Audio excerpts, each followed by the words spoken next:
Masallı rayonunda 2025-ci ilin sosial-iqtisadi inkişafının yekunlarına həsr olunmuş hesabat yığıncağı keçirilib. Tədbirdən əvvəl rayon rəhbərliyi, idarə və müəssisə rəhbərləri, ictimaiyyət nümayəndələri tərəfindən ümummilli lider Heydər Əliyevin Masallı şəhərində ucaldılmış büstü önünə gül dəstələri qoyulub.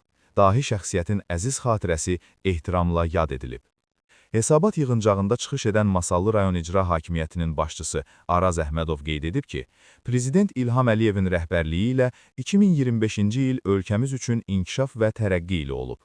Dövlət başçısının uğurlu və məqsədyönlü siyasəti nəticəsində ölkədə sabitlik və təhlükəsizlik təmin edilib. İqtisadiyyatın müxtəlif sahələrində mühüm nailiyyətlər əldə olunub. Sosial rifahın yüksəldilməsi istiqamətində ardıcıl tədbirlər həyata keçirilib. Bu ümumi inkişaf Masallı rayonunda da əhalinin həyat şəraitinin yaxşılaşdırılmasına, şəhər salma, abadlıq quruculuq işlərinin sürətləndirilməsinə, infrastruktur layihələrinin reallaşdırılmasına geniş imkanlar yaradıb.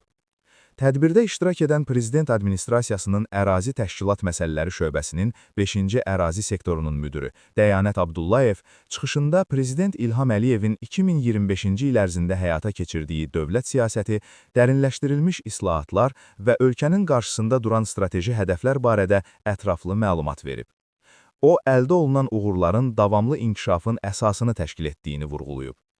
Hesabat yığıncağının sonunda iştirakçılar adından Prezident İlham Əliyevə müraciət qəbul edilib və müraciətin mətni tədbir iştirakçılarının diqqətinə çatdırılıb. Eyni zamanda Masallı rayonunda 2026-cı ildə qarşıda duran vəzifələrin icrası ilə bağlı aidiyyətli qurumlara müvafiq tapşırıqlar verilib.